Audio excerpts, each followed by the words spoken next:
topologia. Partido da topologia. PT.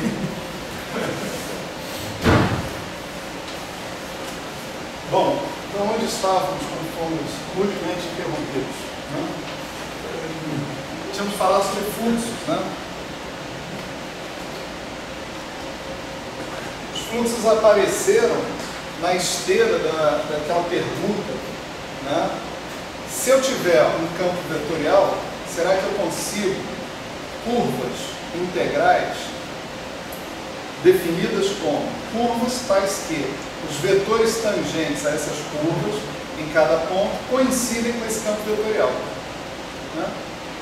A resposta é sim, a gente consegue. Né? Nós chamamos essa curva, né, de sigma de P. A notação queria dizer que essa curva passava pelo ponto P e era parametrizada por um certo P.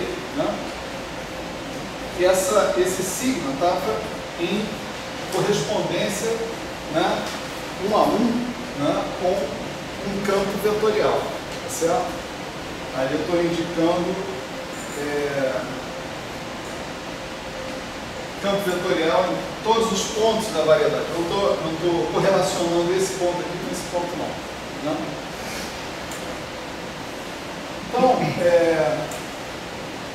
a gente viu que esses fluxos, né, podiam ser usados para definir mapeamentos da variedade na variedade. Né? Por exemplo, se você fixasse esse T, né, você podia definir um mapeamento sigma T, né, que você podia dizer que saía de M e levava em M. Pegava o P, tá certo? E levava em sigma de PP. Esse cara é um ponto da curva, né? Portanto é um ponto de M. E em princípio, para T diferente de zero, ele é um ponto diferente de P. Tá certo? Então, esses mapeamentos, né,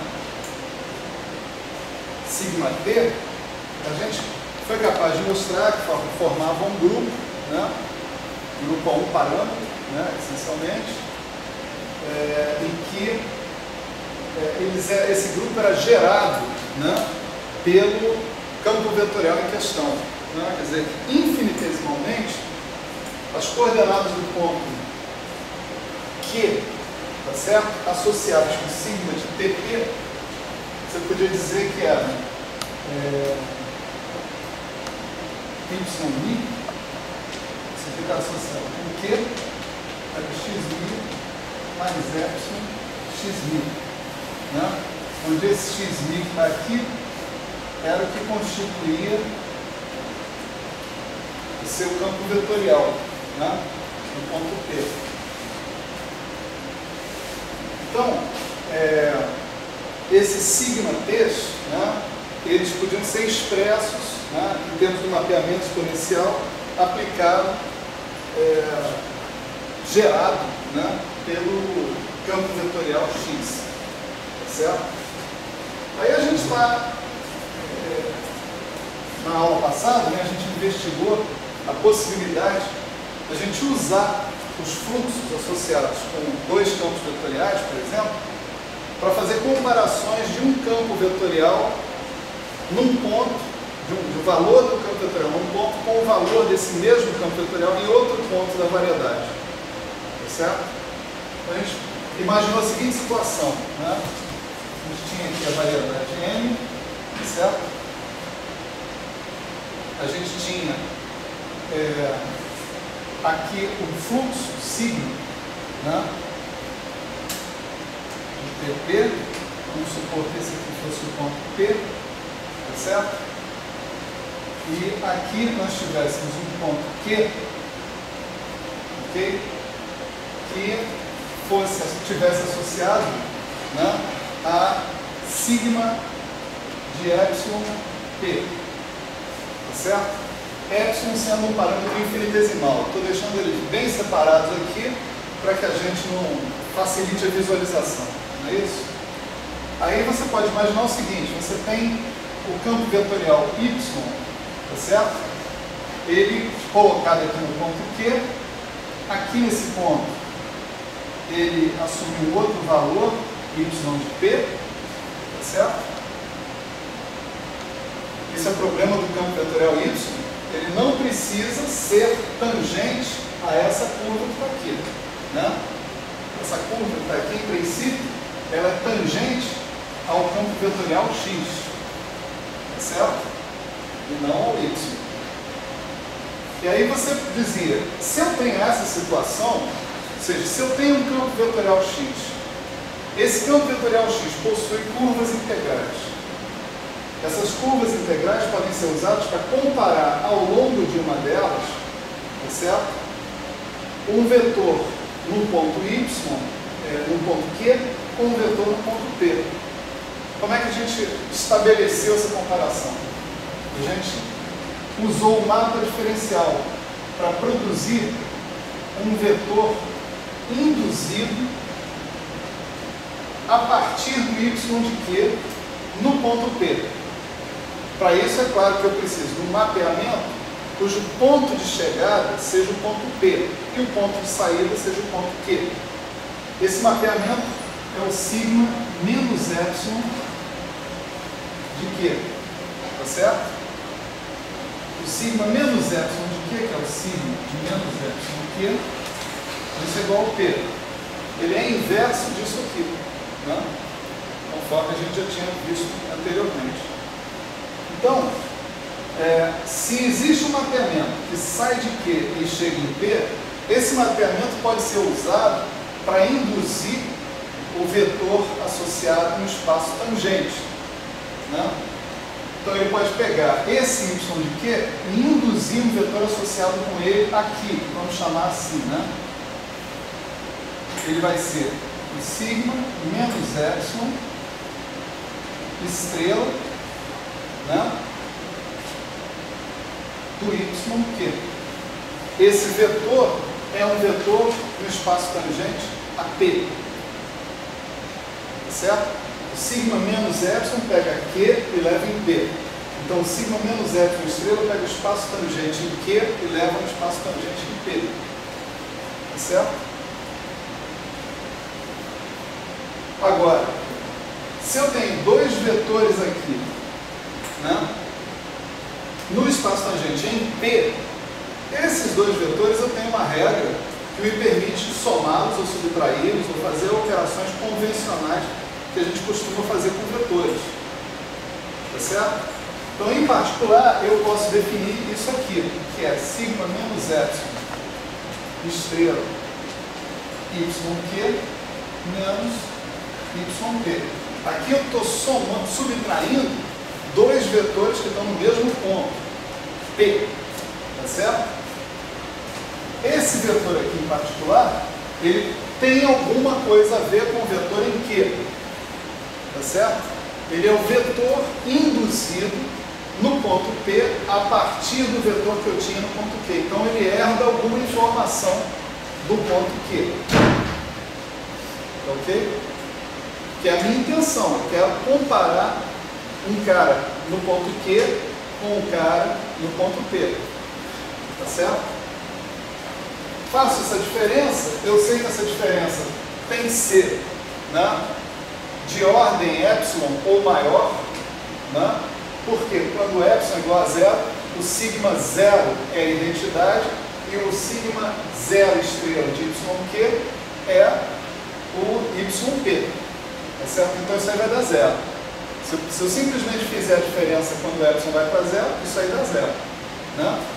Mas isso pode dar zero em primeira ordem e ter uma contribuição em ordem zero e uma contribuição em primeira ordem. É esse o conceito de derivada, não é isso? Então eu divido por epsilon, tá certo?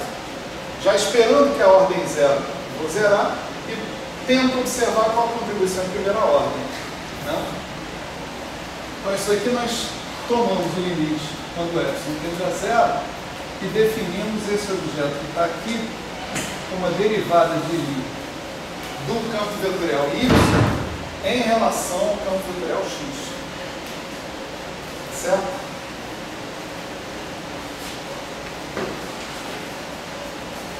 Isso aí. Aí nós chegamos à conclusão que, né, esse objeto aí tinha podia exprimir.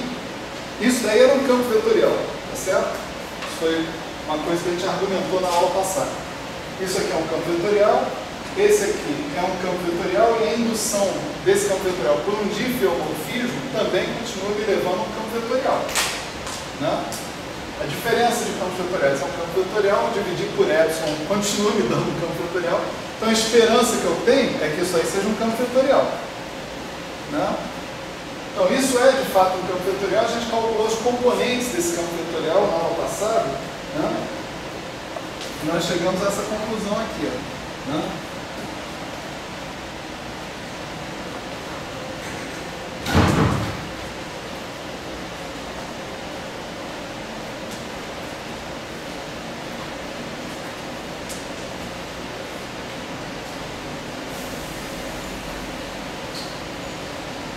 Um campo vetorial inteiro, né?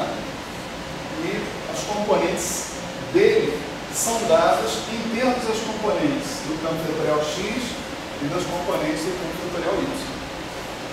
Tá certo? Aí a gente foi numa direção um pouquinho mais algébrica, né? E definiu um objeto, né? Que nós chamamos de parêntese de Lie. Né? Parêntese de Lie, ele era x atuando em y de f menos y atuando em x de f. Tá certo? Novamente eu lembrei a todos, né, que y de f está sendo visto aqui como uma função da variedade nos reais. Tá certo? Ou seja, né, só para... Eu estou pisando nesse ponto, pode ser que algumas pessoas se irritem, mas prefiro que elas se irritem do que eu deixar de atingir alguém, né? O y de f é um número, né? Vamos chamar esse número de alfa 1, se eu estiver calculando no ponto P1, certo? Quer dizer, vamos lembrar o que é o y, né? O y, vamos supor que ele seja associado a uma certa curva alfa, né? O y é df de x alfa mi dx alfa mi dt de t igual a t1, né? Supondo que alfa de t1 é igual a t1. Tá certo? Então, no ponto P1, se eu pegar o valor do campo vetorial e atuar sobre essa função f, eu vou obter um número alfa 1. Né? Da mesma maneira, no ponto P2, se eu atuar sobre a mesma função f, eu vou obter um número alfa 2, porque o vetor tangente é diferente. Né? No ponto P3, eu vou obter um número alfa 3. Então, eu tenho uma coisa assim. Pi está em correspondência com alfa i. Eu tenho esse procedimento, pegar o campo vetorial e atuar sobre f, me leva a corresponder a cada p um número real. Portanto, isso é uma função da variedade nos reais. Eu pego o p, eu obtenho um número. Tá certo? Então, quando eu penso num campo vetorial, y, esse objeto que está aqui dentro pode ser pensado nesse sentido como uma função da variedade nos reais. E, portanto, faz sentido que o x atue sobre ele. Metade do que a gente faz aqui nesse curso, né, é saber se a gente tem o direito de atuar sobre algo, certo? Se a operação que a gente está fazendo está bem definida, tá certo? Então, talvez seja metade do que a gente faz no curso. O resto é mais sutil, um pouco mais sutil. Né? Mas, então, é esse exatamente o sentido do que nós estamos fazendo aqui. E, ao calcular os componentes desse parêntese de Lie, a gente obtém precisamente essas componentes que estão aqui, certo? Maravilha. Aí a gente observou algumas propriedades do parêntese de Lie, né? A primeira delas mais ou menos óbvias é a antissimetria, certo? A segunda delas foi uma bilinearidade,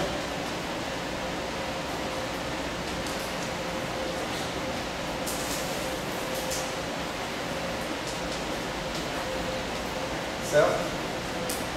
A rigor eu preciso colocar aqui uma constante, outra constante, mas isso é mais ou menos óbvio, né? E a terceira delas foi a identidade de Jacobi, né?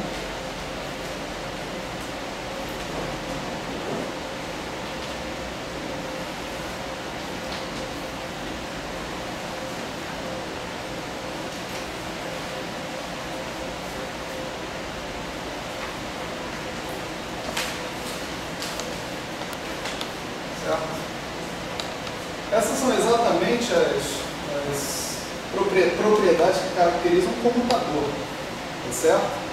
Só que isso aí não é exatamente um computador, né? Ele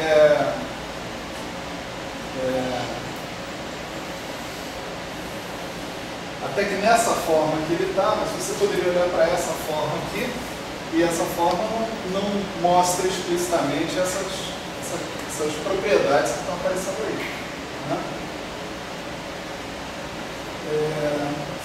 Essas três propriedades são as propriedades necessárias para a gente definir o que a gente conhece como uma álgebra de Lie, né? A gente, mesmo não tendo grupo nenhum, a gente vê que o conjunto dos campos vetoriais sobre a variedade n possui uma estrutura de álgebra de Lie, certo? Em cada ponto P dessa variedade.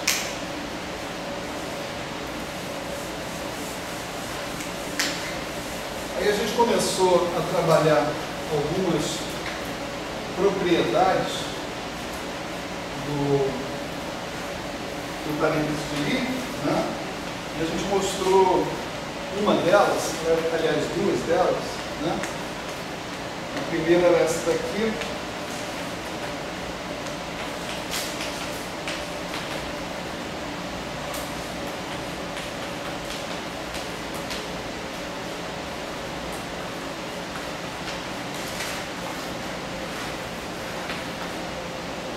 E a segunda foi essa daqui, né?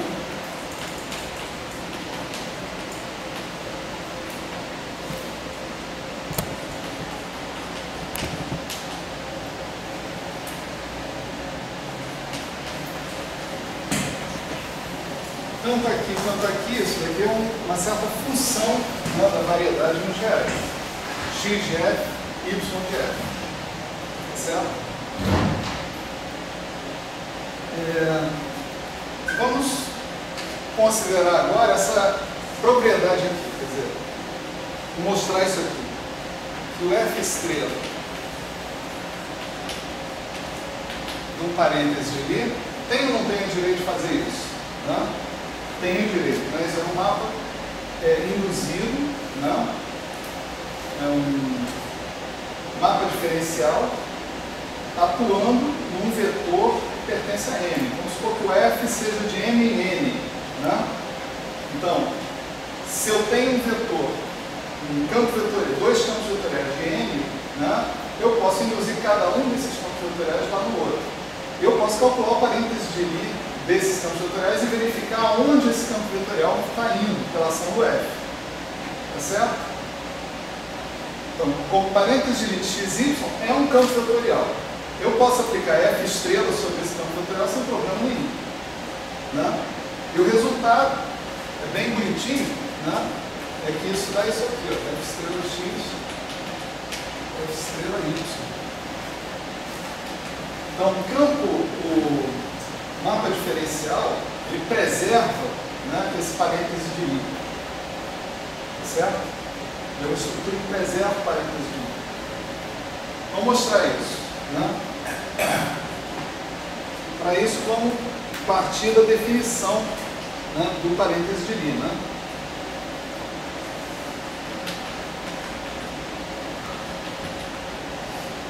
O F estrela X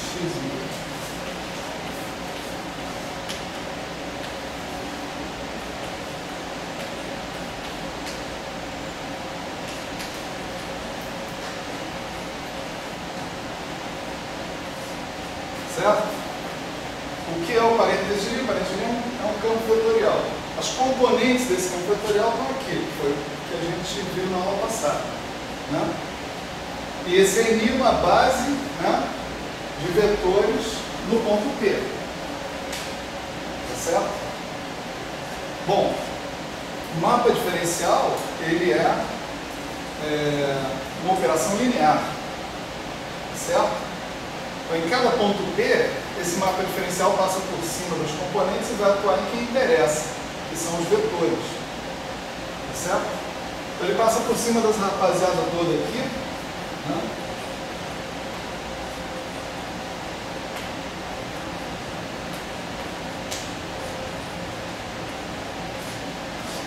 E vai bater aqui, ó. F estrela é li. Tá certo? Bom, mas quem é esse F estrela é li? Né?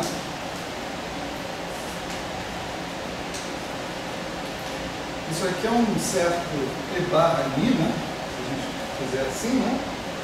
Que é dado por dy alfa dx li E barra alfa. Desculpa.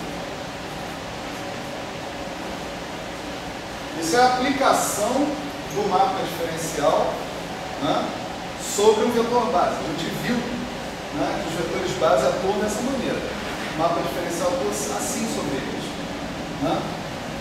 Y é a coordenada do ponto de chegada, ela é função das coordenadas do ponto de partida, né, dada por F, bola, né, φ menos 1, bola, psi, bola F, bola φ menos 1. Né? Então a gente vai substituir esse cara aqui, né? E vai lembrar o seguinte, né?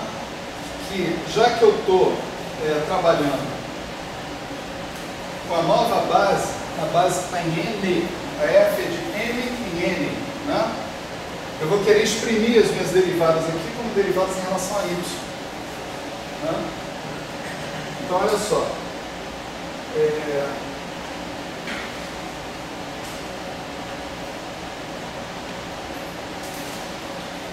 Deixa eu escrever primeiro o cara que está aqui esperando do lado de fora.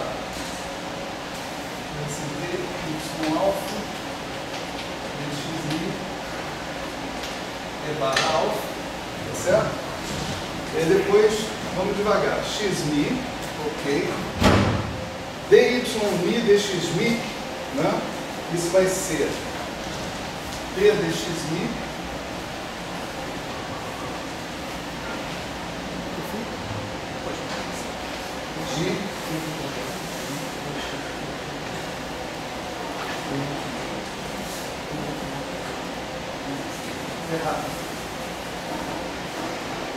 Errado.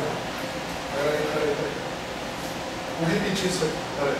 Xmi, dy dxmi, menos y dxmi,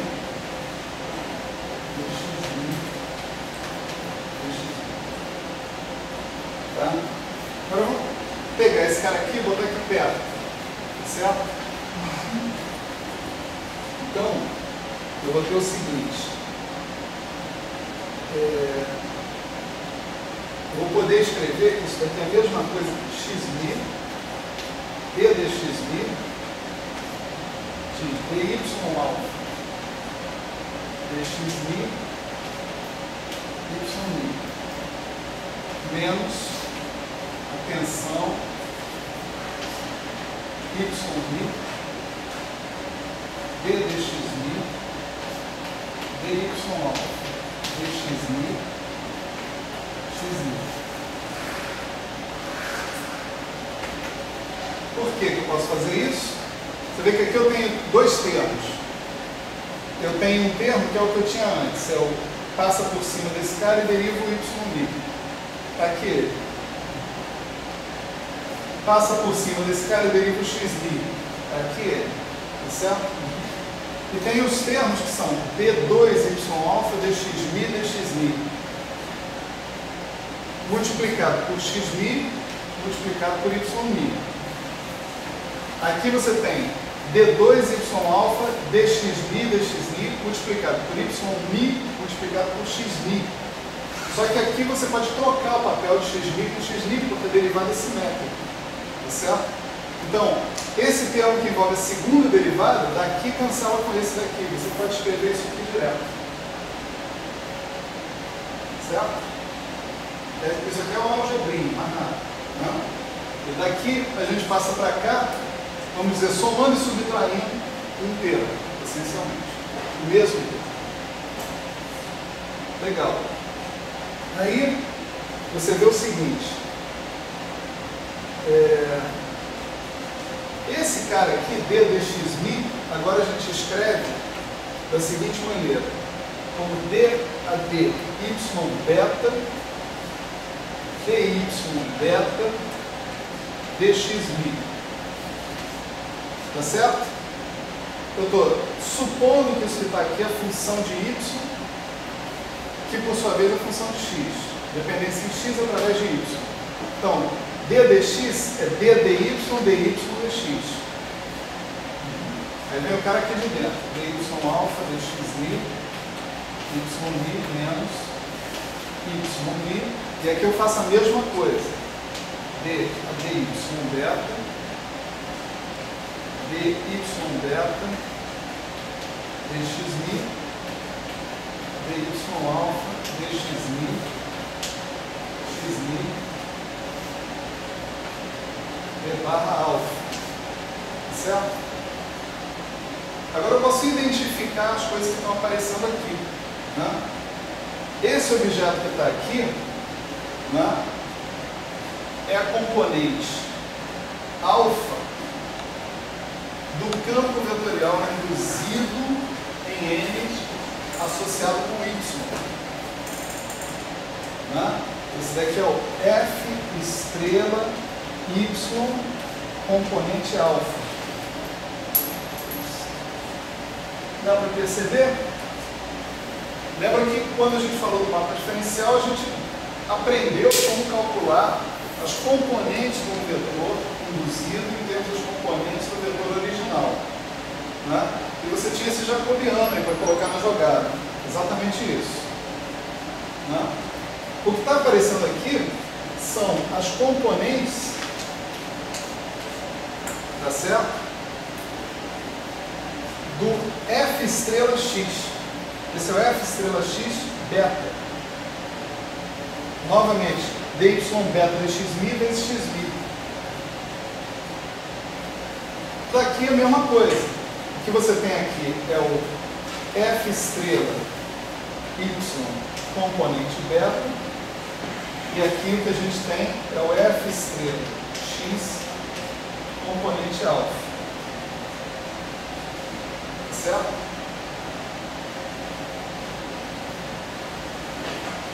Bom, mas isso aqui é exatamente o parêntese de Lie de F estrela X com F estrela Y. Tá certo?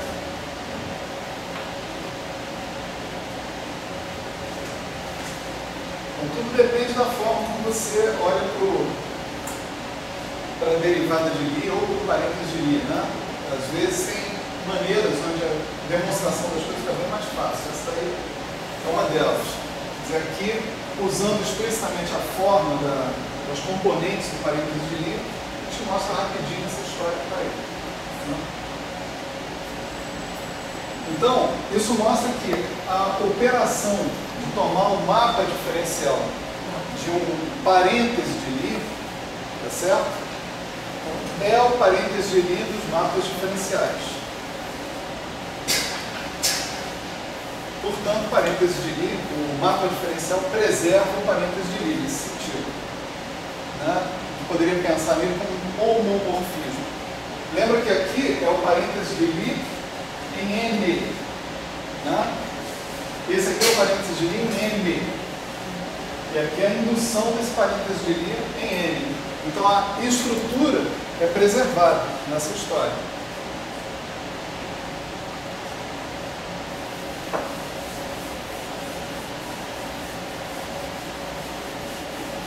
Maravilha. Então, com isso, nós estamos prontos para andar para frente, né? E nos perguntar como é que a gente poderia definir o parêntese de Lie, sempre em relação ao campo vetorial, né? De uma única forma.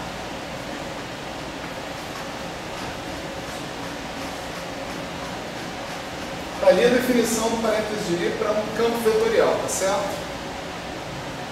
Eu queria um palpite de vocês sobre como é que eu defino o parêntese de Lie para uma uniforme. O que vocês acham? O que vocês sugerem? É sempre a mesma coisa, é jogo de Lego, né?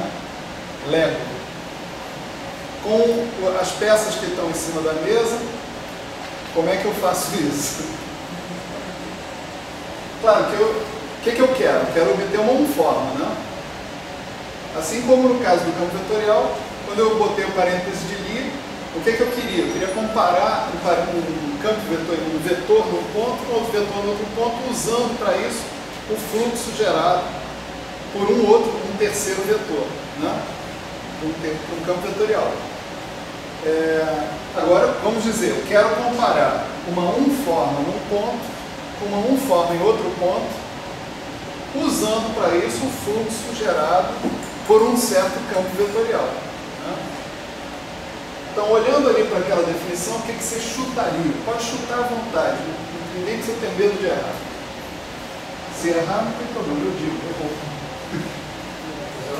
Onde tem Y, você escreve ômega. Onde tem Y, eu escrevo ômega. Está aqui um chute. Vamos lá. Tá bom. Você vai escrever ômega aqui, certo? Maravilha. Mas se eu escrever ômega aqui, faz algum sentido? Não sei. Pode colocar ômega atuando nesse estado? Ômega atuando aonde? Não, um funcional atuando nesse estado. Ômega de Y, mas aí olha só, você está precisando de dois campos vetoriais, X e Y, para falar da derivada de Lie do ômega. A regra do jogo é um campo vetorial, né? Aqui, ó, se eu fizesse isso que o Carlos Vascaíno, né, imprudentemente sugeriu, A válvula eu não falei isso. tá bom, bota o Eurico aqui que o Eurico faz tudo, não tem problema. Se eu fizesse isso, se eu atuasse com isso aqui, eu não saberia o que eu estava fazendo. Por quê? Porque eu estou fazendo um mapa diferencial em cima de uma uniforme, não dá. Mapa diferencial, eu estou inventor.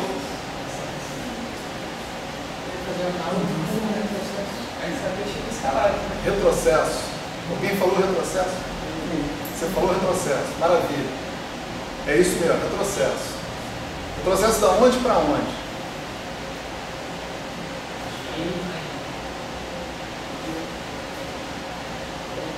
Vamos lembrar, o retrocesso, você tem um mapa de P para Q, o retrocesso te traz de Q para P, tá certo?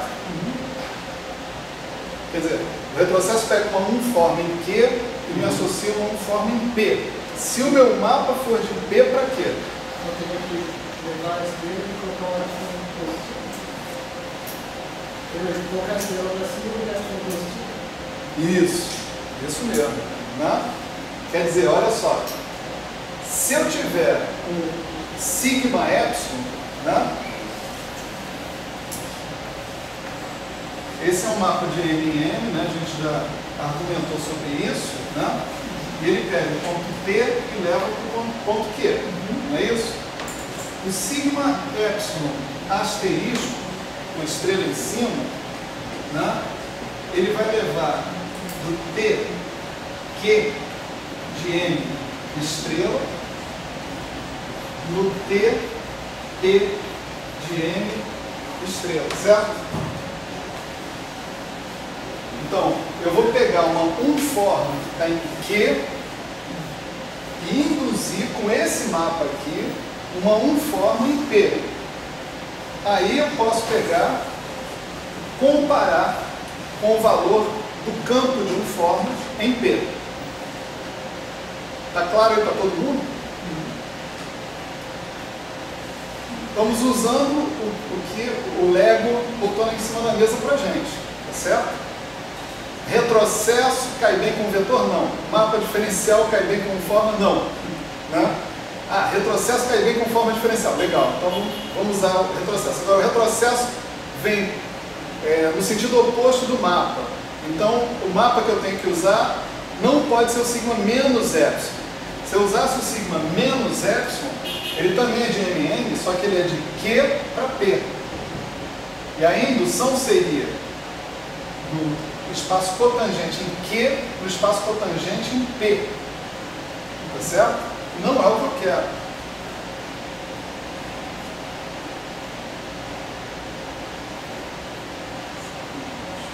Não, seria do espaço cotangente em P no espaço cotangente em Q. Não é o que eu quero. Pronto, agora eu fiz a frase. Está gravado. Não tem problema.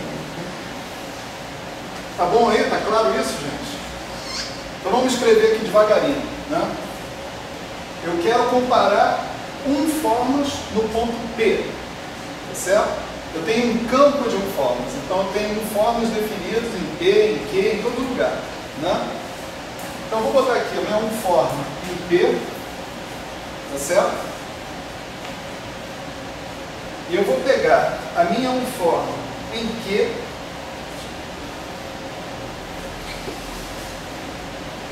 vou aplicar o sigma epsilon estrela nessa unforma em Q, e o que eu obtenho aqui? Eu obtenho uma unforma induzida associada com esse ômega Q, mas em P. Tá certo?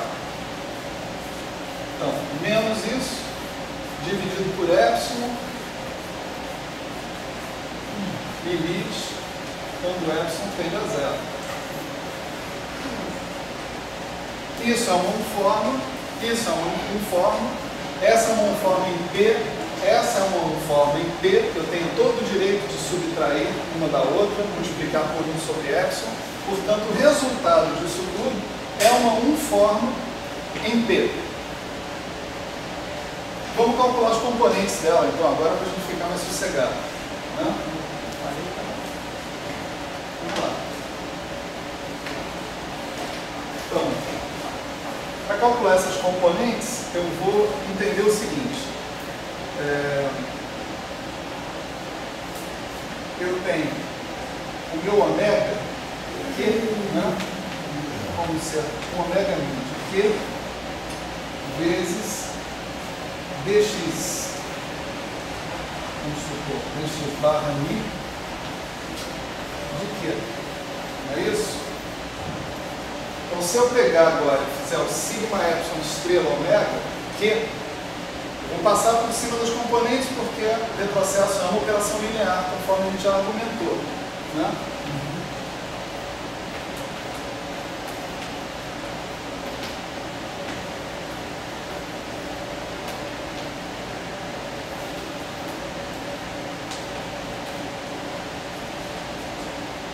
Agora, isso que está aqui, a gente já calculou, né? Anteriormente. Você pegava uma base e fazia o retrocesso dessa base pela função, né, da variedade na variedade que a gente tinha. Então, o que vai dar isso? Né? Esse aqui é o ômega mi de Q. Né?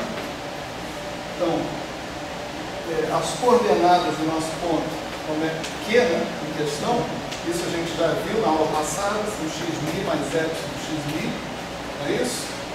O Q está no fluxo associado com o campo vetorial x, gerado pelo campo vetorial x. Então, as coordenadas do Q são dadas em termos das coordenadas do P dessa maneira, xmi mais epsilon xmi. Né? Esse cara que está aqui, né, ele vai nos dar o seguinte, ele vai nos dar B AD xmi, né, do sigma mi de P, de Q. As coordenadas desse cara são xmi mais epsilon xmi de novo. Né? E o cara que vai o que eu tenho aqui, essencialmente, é uma combinação linear da base em P. Tá certo? Essa aqui é a base em Q. Essa aqui é a base em P. Então, estou usando a fórmula das componentes dos vetores base do retrocesso em termos dos outros vetores base. Entra o jacobiano, de novo, dentro da história. Certo? E agora, tudo que a gente tem a fazer é a expansão em Taylor. Certo? Aqui eu expando em Taylor, fica ômega mi x mais epsilon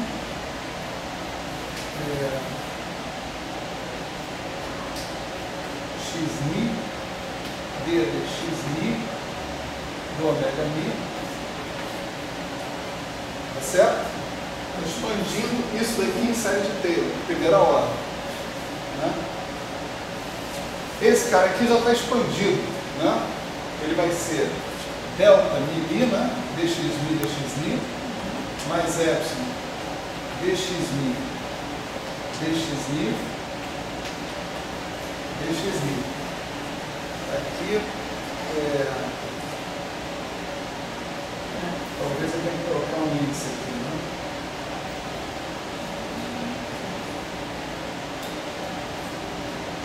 Vamos chamar de alfa, temporariamente. Certo? Ali também, né? Aonde? Ali sim. Ou na. Não, porque ali Ali está ligando.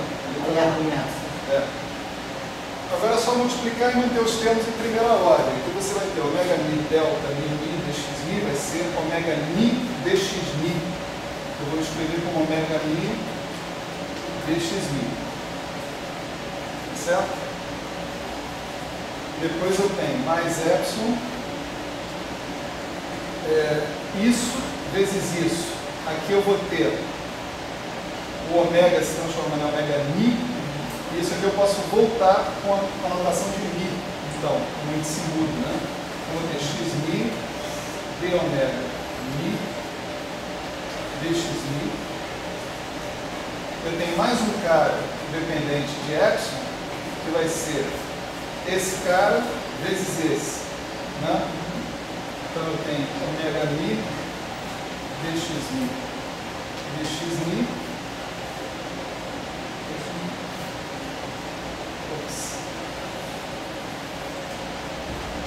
dx mi, certo? Bom, esse cara que está aqui é o ômega no campo P, né? Então eu tenho esse cara menos esse cara, dá aquele cara que está ali, vezes epsilon.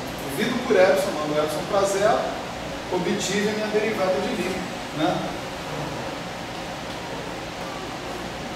Ele vai dar x mi de ômega mi dx mi mais ômega mi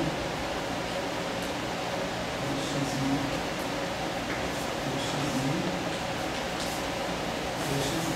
Então essas são as componentes da uniforme que eu obtenho fazendo a derivada de Lie desta outra uniforme ao longo do campo vetorial, do fluxo gerado pelo campo vetorial X. Tá certo? Esse é um cara que está no espaço cotangente P, ponto P, da variedade.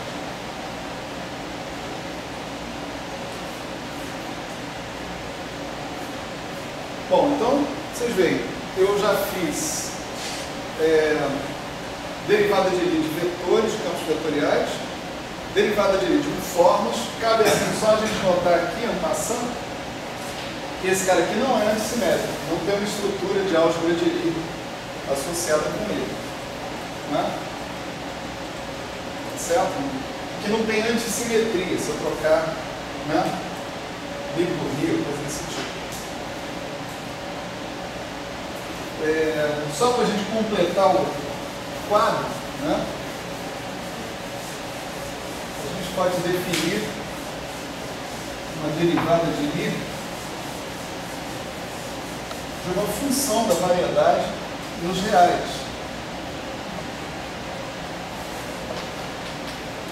Tá certo? A boa maneira de fazer isso é derivada normal mesmo, né? Vai limite quando epsilon tende a zero de f sigma epsilon de p, sigma de epsilon de p, menos f p dividido por epsilon. Né? Aqui é completamente natural fazer isso. Né? Você pega ao longo do fluxo, você anda por epsilon, tá certo? Isso é um número. Números você pode somar e subtrair à vontade. Isso aqui é um número que eu obtenho a partir do ponto Q, mas é um número. Esse é um número que eu obtenho a partir do ponto P, é outro número. Posso somar e subtrair esses números. Então faz sentido aquele argumento que está aqui em cima. Ao contrário de quando eu tinha vetores ou de quando eu tinha informes. Né? Aqui faz sentido fazer isso. Né? Então, se eu fizer isso aqui, né? Isso dá o limite quando epsilon tende a zero. Eu posso escrever como 1 sobre epsilon aquele f grande de xb mais epsilon xb. Isso aqui são as coordenadas do ponto de chegada, do ponto Q. Né? F grande é F, bola fia menos 1, então está entrando aí uma coordenatização. Né? Menos o F de X. Né? Isso que está aqui, se você expandir em primeira ordem, né? Você vai ter xmi df dxmi, mas isso é exatamente o campo vetorial atuando no F. Certo? Mais uma coisa sem propriedades de simetria evidentes. Pelo menos, né? Então eu defini derivada de Lie para zero forma, que é uma função. A gente também pode chamar funções de zero formas. Certo? Daqui a pouco a gente vai dar uma justificativa mais óbvia para isso. Né? Definimos uma derivada de Lie para zero formas, definimos derivadas de Lie para 1 formas, definimos derivadas de Lie para o espaço dual, o espaço das formas, que é o espaço dos vetores, né? Certo? A derivada de Lie normal. Então, eu tenho todas as condições de definir derivada de Lie para tensores de ordem arbitrária, de ordem PQ, né? Por exemplo. Certo? Então, uma derivada de Lie de um certo tensor do tipo QR, por exemplo, ela pode ser escrita assim: limite quando epsilon tende a zero de 1 sobre epsilon vezes sigma menos epsilon estrela PQ menos PT. Lembra que essa estrela embaixo, no caso do tensor, significava o seguinte: significava que eu fazia o mapa diferencial associado com o cara lá, sigma menos epsilon, para todos os elementos do espaço produto tensorial que tivessem a ver com o espaço tangente, e para os caras com espaço cotangente eu fazia com a inversa desse cara.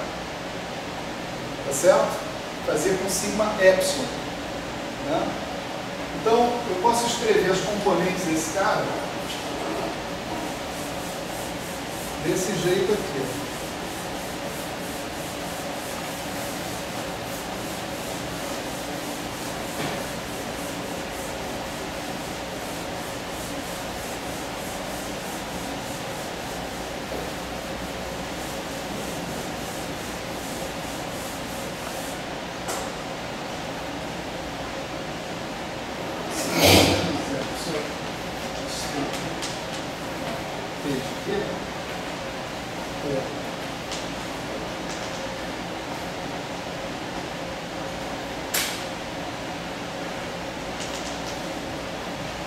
Esse cara é um cara do tipo QR, né? Aqui eu deveria talvez colocar um Q barra aqui, só para não ficar confundindo, né? Estou falando do ponto Q e do número Q de índices, né? Está ruim esse negócio, né? Vamos lá. Né? Então isso daqui é calcular em Q, que é o sigma Q barra, é o sigma epsilon de P. Né? E aqui entra o sigma menos epsilon estrela de E barra μ1 tensor sigma menos epsilon estrela E barra μ tensor sigma epsilon estrela em cima dy μ1 sigma epsilon estrela em cima dy certo? Veja que eu estou partindo de um cara em Q, né? E induzindo um tensor em P, né? Então isso aqui é uma base em Q. Então todo mundo que tem barra está aqui. Quando eu aplico sigma menos epsilon estrela numa base em Q, eu tenho uma combinação linear dos vetores base em P. Os coeficientes da combinação linear são aqueles jacobianos. Né? E aqui eu tenho uma base, né? Também em Q. Né?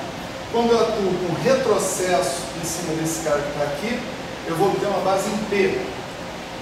Novamente, a combinação linear dos vetores base em P com coeficientes que são os jacobianos. Certo? Não tem jacobiano para VDL aí, né? Tá com qual? Tião, como você tem componente de vencedor com os fórmulas, com o hábito do retrocesso, quando você escreveu ali o mapa diferencial do tensor com a definição? A gente já falou dessa definição lá atrás. Né? Quer dizer, a gente terminou de falar sobre retrocesso, sobre mapa diferencial, a gente propôs uma definição de tensor induzido, né? Misto. Para isso era necessário que a nossa função f, né, da variedade de m na n, né, tivesse um inverso. Tá certo? Mas aqui tem. Porque nós temos a nossa função f, né,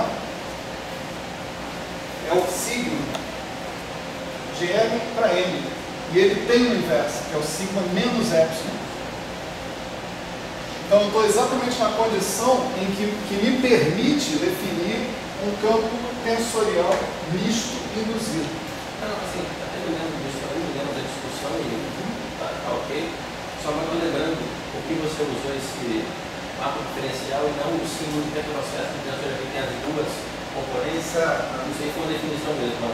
Isso foi uma definição, mas é que ela lembra para você que você está indo de m para n, né? Tá certo? Como quem vai de m para n é o mapa diferencial, retrocesso volta, né? Então, como você está indo de m para n, aqui nesse caso é de m para n mesmo, mas melhor aí, do ponto P do ponto Q para o ponto P.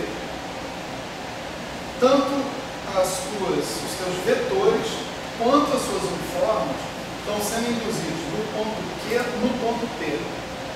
Eles fazem isso, você está botando a estrela embaixo, porque ele segue o mesmo sentido que o mapa diferencial segue. Tá certo?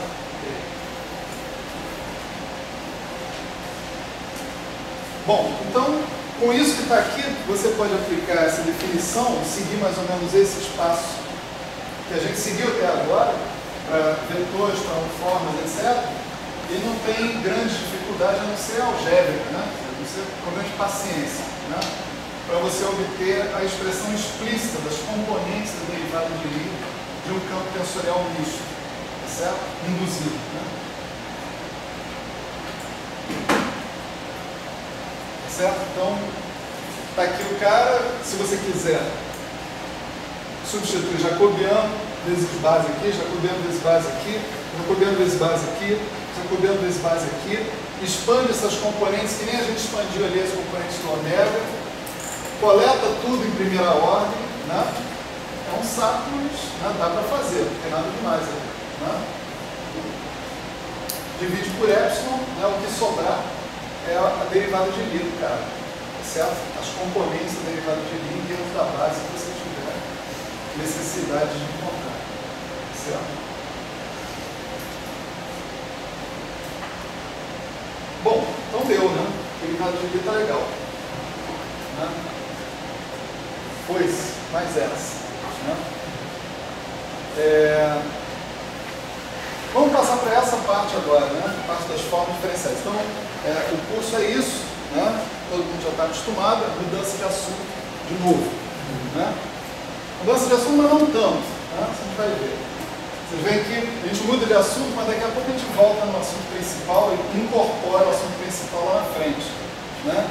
A gente mudou de assunto quando a gente falou de mapa diferencial, de retrocesso, etc. E tal. E agora vocês veem que isso aí faz parte do nosso dia a dia. Né?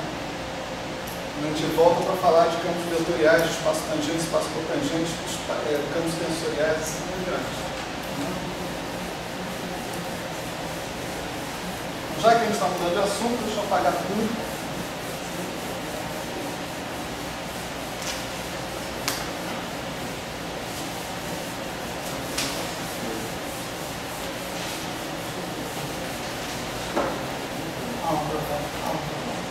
Aqui não?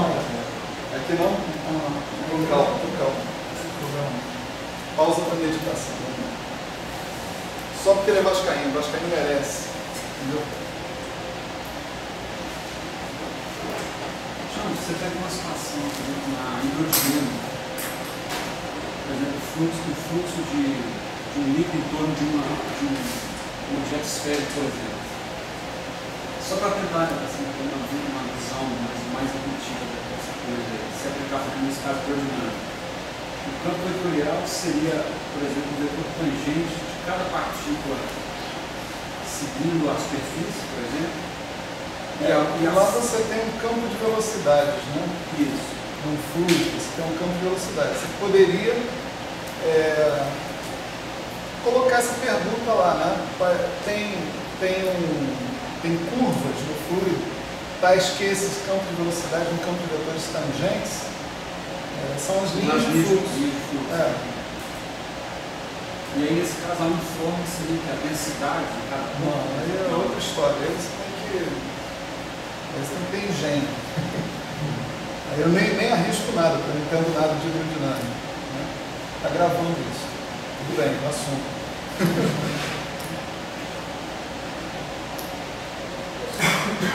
Fala, Bruno. Eu queria uma visão mais figura geométrica para ser regular. O problema que isso está ligado lá na realidade geral com os vetores de física, que é ligado à simetria do espaço-tempo. Deu uma visão mais. A gente vai falar sobre isso, sobre vetores de Killing, né? Futuro aí, distante, certo? Mas sim, os campos vetoriais, eles são. Você pode observar, por exemplo, se você tiver num grupo de Lie, os campos vetoriais são geradores de grupos de simetria. Né? E aí você calcular derivadas de Lie, né? Você está realmente tentando verificar como é que as suas quantidades variam quando você faz transformações de simetria ao longo da sua variedade. Né? Sim, tem coisa aí, realmente. Agora, eu preferia falar disso mais na frente, quando aparecer mesmo. Isso vai depender, inclusive, de que tipo de simetria você está tratando, né? Especificamente. Pode ir, professor?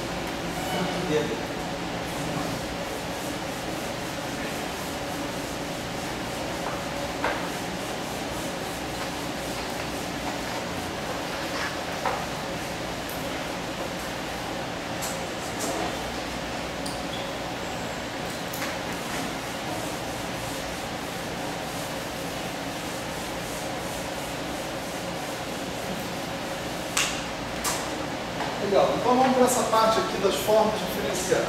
certo? Espero que vocês gostem de aprender isso.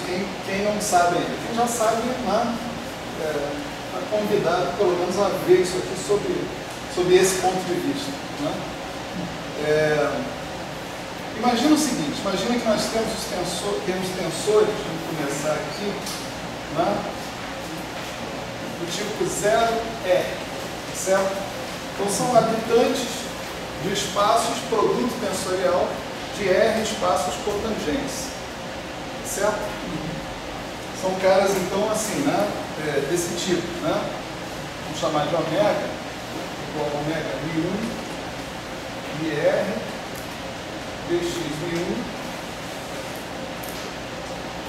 dx μr, certo? Então isso aí é um tensor genérico, etc. Agora vamos supor, né, que eu imponho uma condição sobre esses coeficientes que estão aqui. Né? A condição é que esses coeficientes sejam antissimétricos. Então vamos dar um exemplo aqui, 0,2, né? Onde as coisas ficam todas mais óbvias. Né?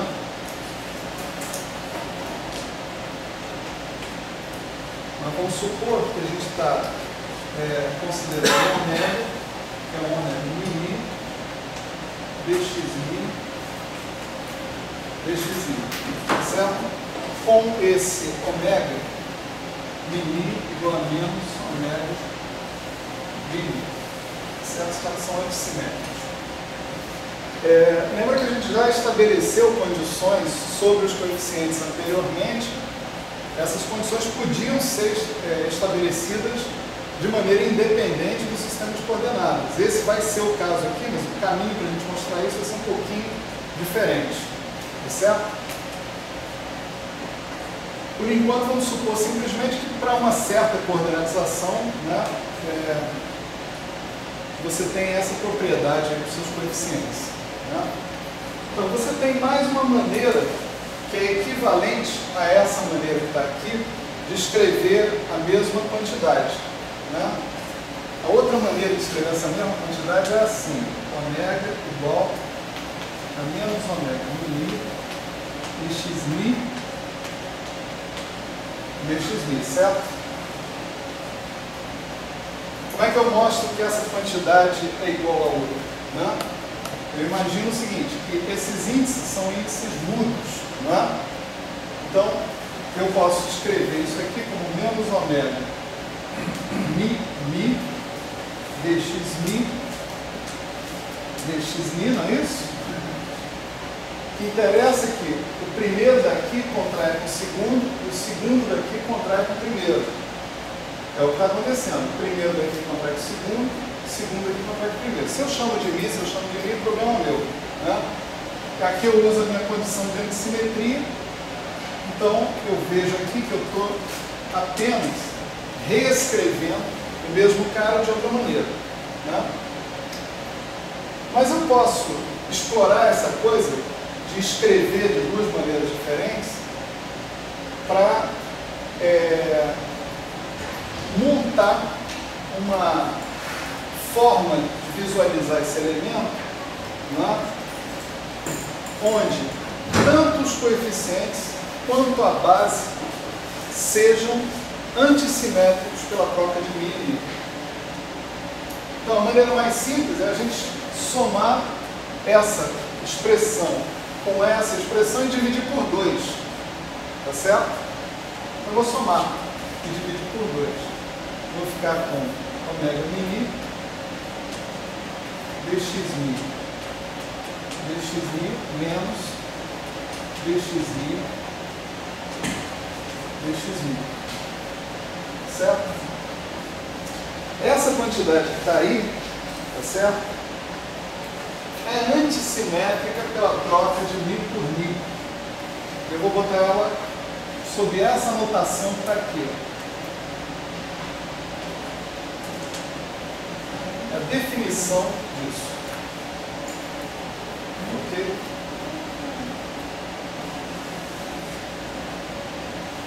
Então, com isso, esse meu ômega ele fica 1/2 de ômega mi dxmi cunho edge, né? Sei lá, dxmi, tá certo?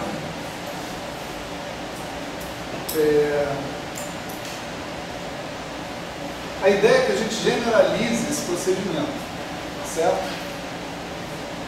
Mas ao invés de a gente partir direto para R camaradas, vamos para 3 camaradas. E aí a gente vai começando a fazer a coisa entrar no sangue, né? Então, para 3 caras, eu vou considerar o seguinte: vou considerar um ômega igual a ômega mínimo dxmi dxmi. Esse ômega, eu vou tomar ele completamente antissimétrico.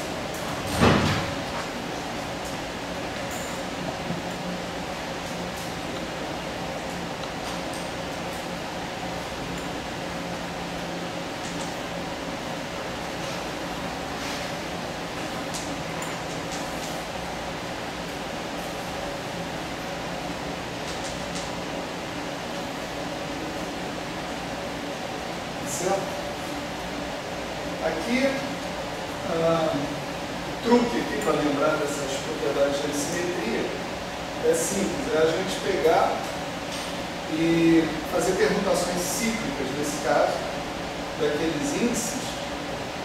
Quando eu tiver uma permutação cíclica, eu não mudo o sinal. Quando eu não tiver uma permutação cíclica, eu troco o sinal. A melhor de todas as maneiras é verificar se o número de mudanças que eu fiz nos índices para atingir a configuração final a partir da configuração inicial é par ou é ímpar. Então, por exemplo, para eu sair dessa configuração mi-mi-rho e chegar em rho-mi-mi, eu precisei pegar o rho e passar por cima do mi e passar por cima do mi. Então eu fiz 2 mudanças. Isso é uma mudança par, então nada acontece.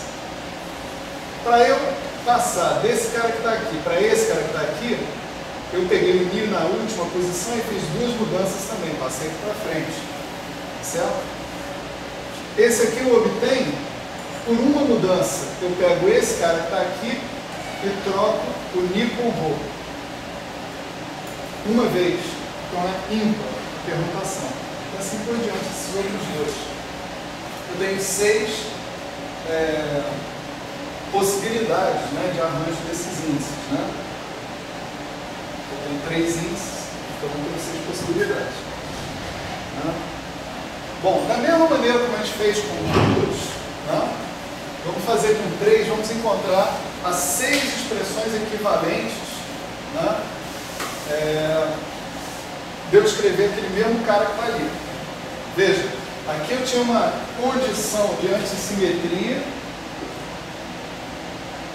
e eu obtive 2 maneiras equivalentes, né, de fazer isso.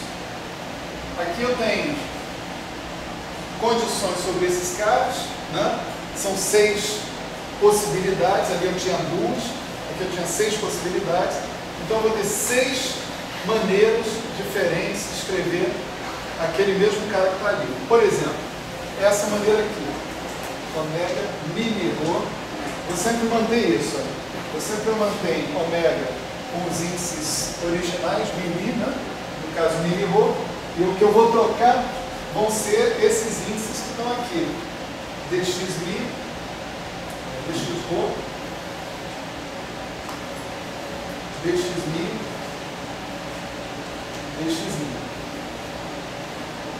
Tá certo? Só vou fazer nesse, né? Vamos voltar com esse aqui para a situação anterior. Então, se eu escrever isso daqui como dx-mi, dx-mi, dx-rho, isso implica que eu tenho que escrever o ômega da seguinte maneira: o primeiro índice tem que contrair com o segundo dx-mi, né? O índice aqui é mi, então aqui vai ser mi. O segundo índice tem que contrair com o terceiro dx-mi. Então, o terceiro é rho, aqui vai ser rho. E o terceiro índice tem que contrair com o primeiro. O primeiro é Mi, então aqui vai ser Mi. Tá certo? Então, isso aqui é igual a isso, simplesmente mudando o indexamento que eu fiz. Né? Agora, ômega Mi, Rho, Mi, né? Mi, Rho, Mi é igual a ômega mini Rho. Tá certo?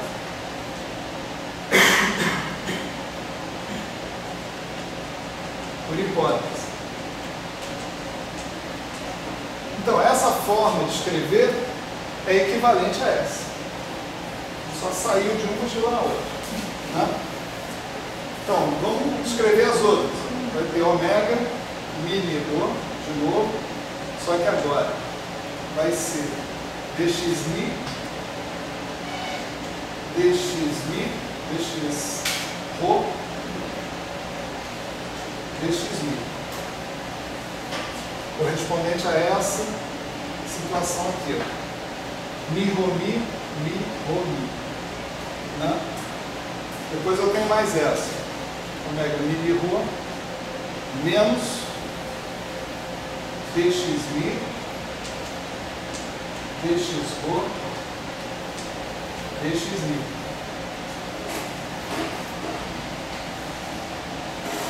Está claro que isso daqui é equivalente àquilo? É a mesma coisa? É só fazer esse exercício aqui que você chega lá de volta. Né? Então, 1, 2, 3, 4, faltam 2. Né? Menos ômega mini Rho, dx Rho, dxmi, dxmi, e finalmente ômega mini Rho, dxmi, dxmi, dxmi. Certo? Então, a maneira de eu escrever isso daí, mantendo a antissimetria, tanto nos coeficientes quanto nos vetores básicos, é somar tudo isso e dividir por 6. Certo? Então, eu posso pegar o meu ômega e escrever assim, 1/6 de ômega mini Rho, né?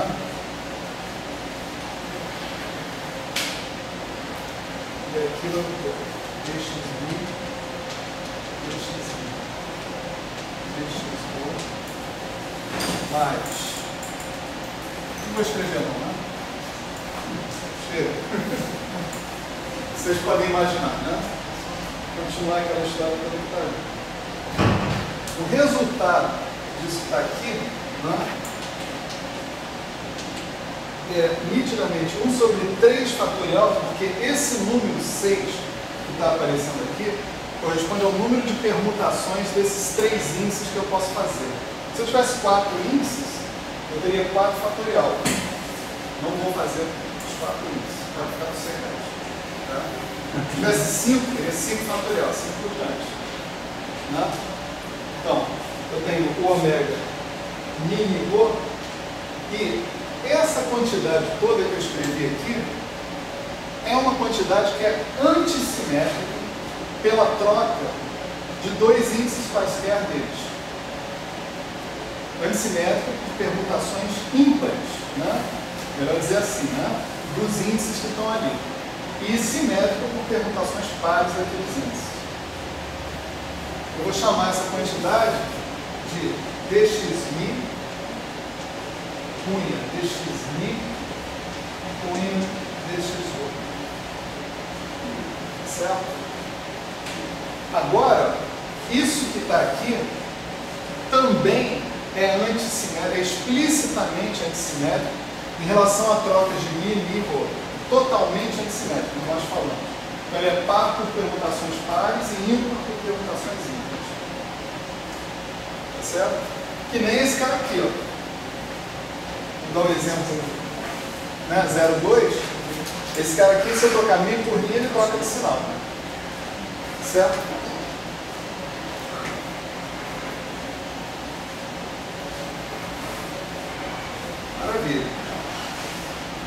Agora, praticamente, a gente já sabe o que vai acontecer se eu tiver um cara do tipo 0R com coeficientes completamente antissimétricos.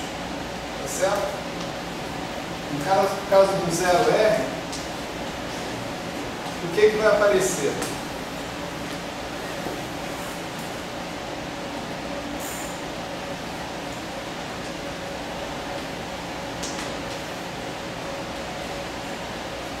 Esses caras agora, a gente está supondo que são completamente antissimétricos.